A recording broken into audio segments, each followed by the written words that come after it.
The gospel that was selected for this Sunday when we're telling the Guatemala story is from Matthew chapter 25. You may remain seated.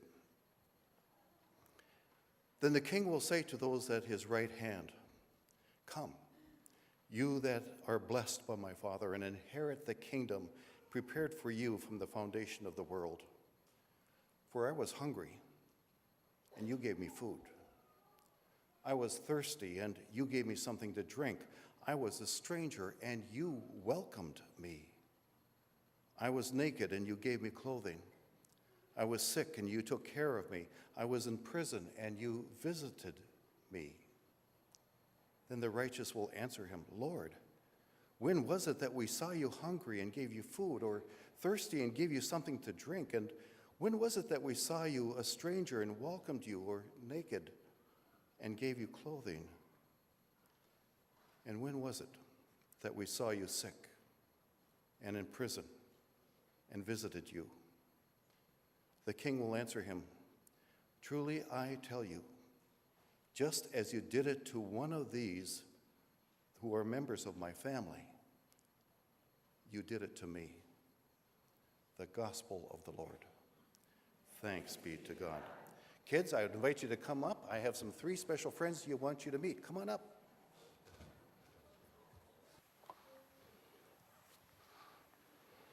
Well, very good. We are excited to be here this morning to share with you a little bit about our experience going down to Guatemala.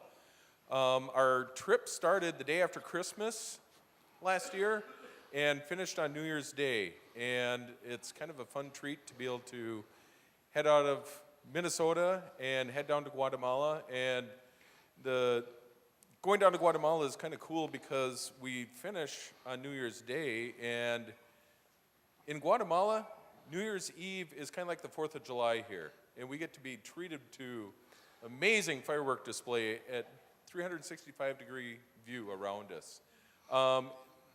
This year, every year Karen and I talk and with our kids and wonder what kind of group are we going to put together this year. Are we going to get anybody who wants to go? And this year we're very pleasantly surprised to have 14 people. It's one of our maybe smaller groups that we've had. But the people that came with, half of the people who came have never been there before. So we're wondering, how is this going to go? We actually finished the house in 18 hours. Start to finish, that doesn't include, going home and eating and sleeping. But start to finish, the actual build time was 18 hours. We built for a family of 3, mom and dad, and little 3-year-old, 4-year-old daughter. Dad farms, but when he's not farming, they also do piecework of fireworks. So they come around, they drop off something on Monday, they pick it up on the next Monday and drop off new supplies. We were lucky enough to build in probably the most beautiful build site we've been on in the past 5 years. We've been out in this area before, and we found out that this family was supposed to get a house probably 6 months before we went there. But because they had incredible rain over the summer months, the road to get out there was washed out. So we heard about this and we said, well, if you still need houses built out in this remote area, we're glad to do it. Because to get there is probably about 5 miles from where we stay as the crow flies. But to get there takes about a half an hour to 45 minutes on switchbacks down the side of a ravine and then back up another side of a mountain to get to where we're at. But once we got there, we were just in awe of how beautiful the scenery was, and just amazing to see where we're at. So it was such a fun build this year. It was a great group to work with. We're just going to go around, and a few people are going to share. Actually, why don't we go through and introduce each other? Mm-hmm.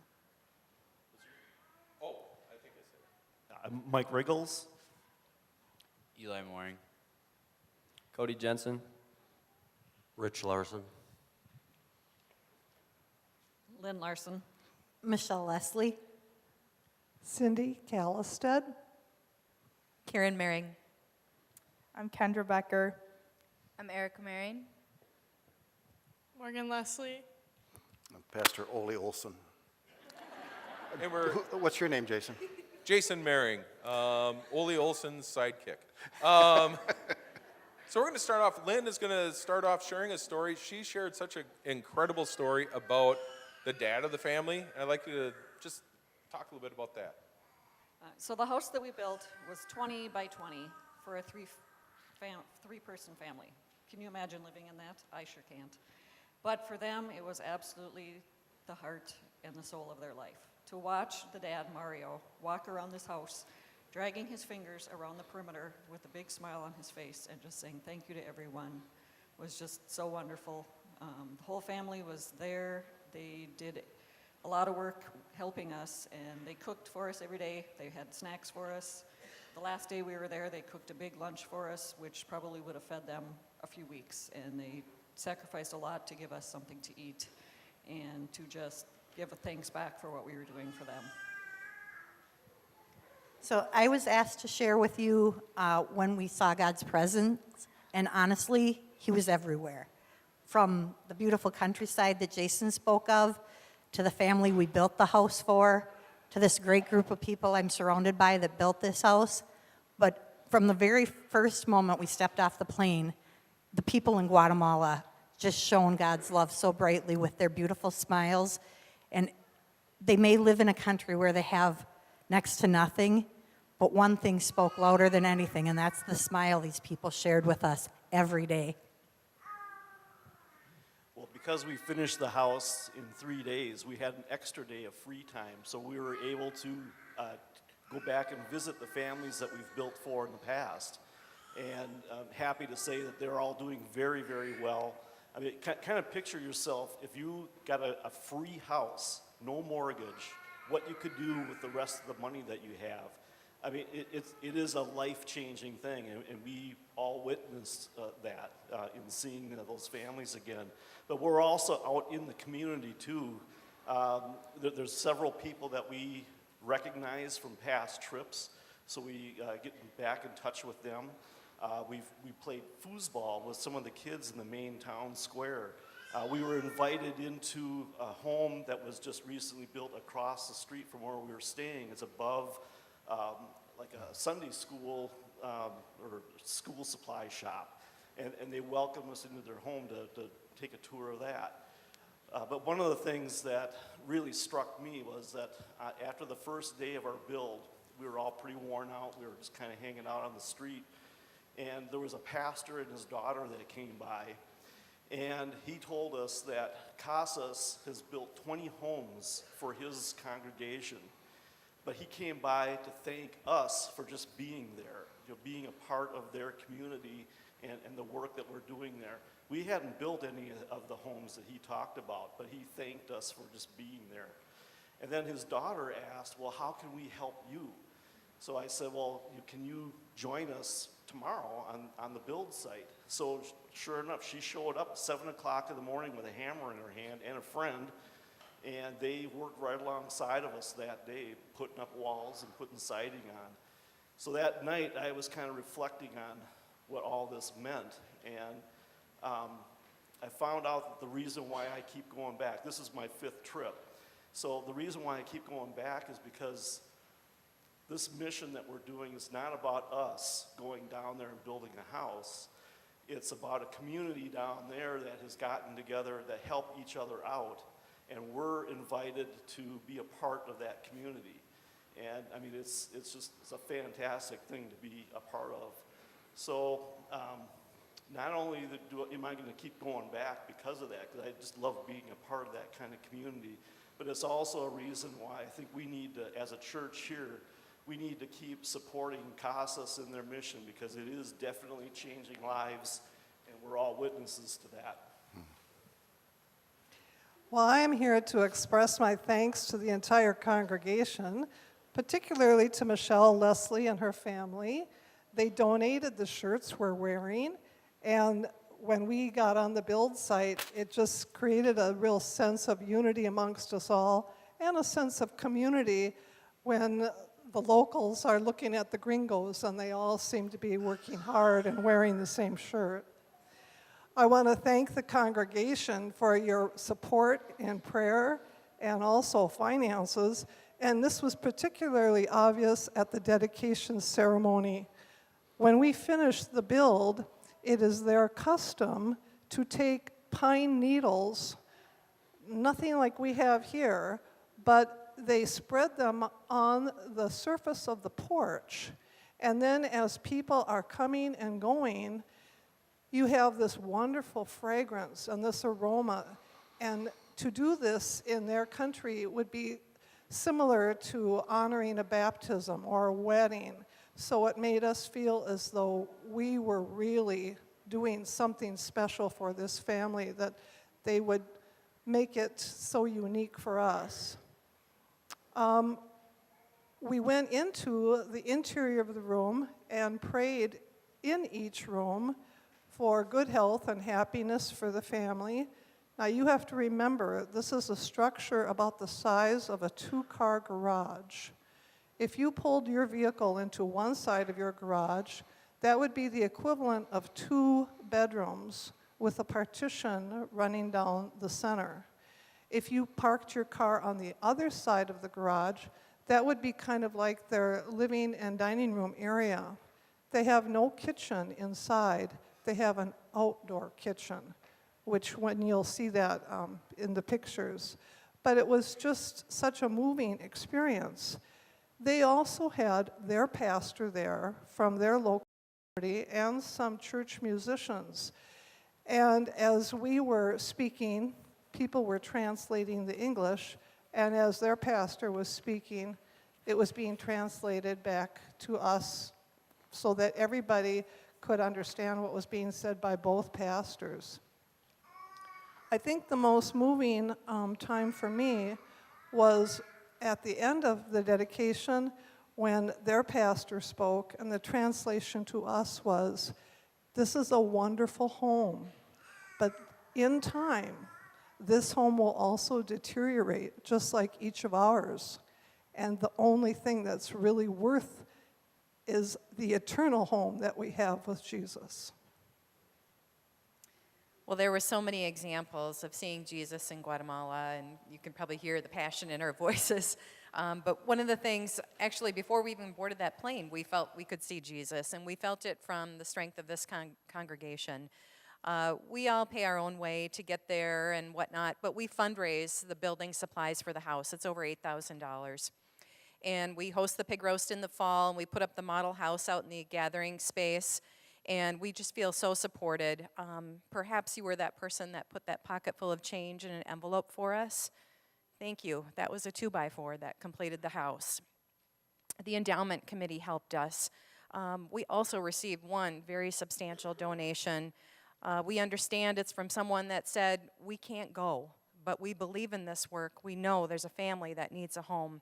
And that means so much to us. Every denomination in between, it all helps us get there, and it helps provide those building supplies. So thank you for that.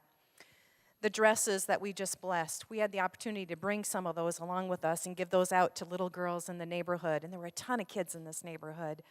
And just the look on a little girl's face when you hand her a brand new dress is just unbelievable. She's typically in disbelief. She's probably never been handed a brand new dress in her life. And then that group took it even a step further, and they thought about, what about the little boys? And so they took and purchased little boy jeans and T-shirts, and we were able to give those out to the boys as well. And so one day we were building, and I stopped to take a drink of water, and I saw there was one set of little boy clothes left, and I thought I should give that away. And so I looked around, and I saw a little boy that would be the perfect size for that set of clothes. So I started walking over to him, and when I got there, his older brother came over and was standing next to him. And I thought to myself, "Dear Jesus, what am I going to do? I've got one set of clothes, I've got 2 boys.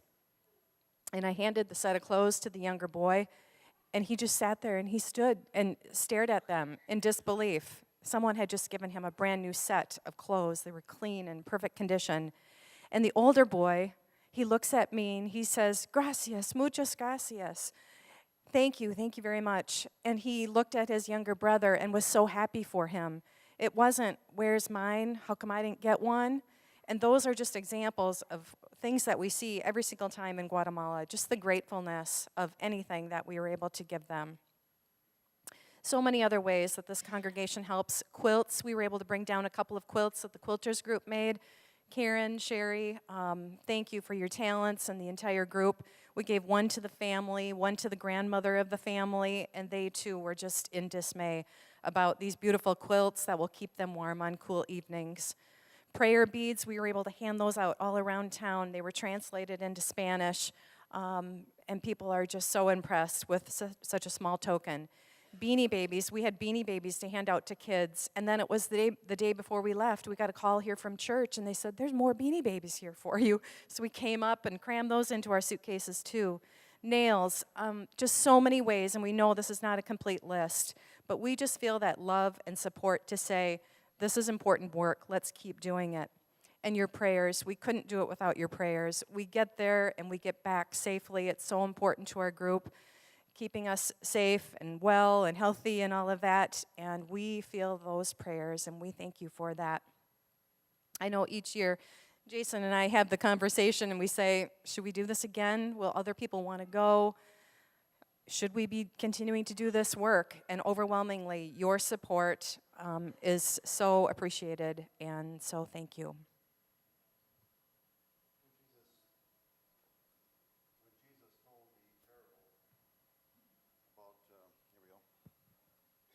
When Jesus told the parable about the person that did not know when he had seen this king, it was a parable of seeing Jesus. And the parable comes back saying, when you fed the hungry and when you gave somebody thirsty a drink of water, when you visited the one that doesn't have anybody to visit them, and you welcomed the stranger, you welcomed it to me, to the least of these. We saw Jesus all over Guatemala. I saw it in the eyes and the hands and the spirit and the love of these people for these young and old alike down there. Our young gals that were there were just remarkable with the kids. Well, Cody and Eli were good too with the boys, but the way that they let the little kids crawl on them, and Kendra, like I mentioned, wasn't feeling well, and they gave her care as if to say, we will take care of you. I'll never forget seeing Cody and Eli on the top of the roof like two little monkeys. They weren't bothered by the height, and I'm so glad you were there. Jason was on the top with you, a little bigger monkey, but that's all right. But everybody had a part. And if you have ever thought about maybe witnessing this kind of seeing Jesus in a new light, I challenge you to pray about coming along on one of these future trips. And if you can't come, maybe you can say, I can't go with my own physical hands to build, but maybe a gift of money could buy a 2x4 or 2, or make something possible so that another family could have a home. I am so proud to be a pastor of a church that sends a team to another country and somehow says, we're doing something where we see Jesus through the eyes and the ears and the families that have so little. Thank you for your mission spirit. Thank you, mission team, for all the work that you've done. As they go back to their seat, would you join me in thanking them for their work?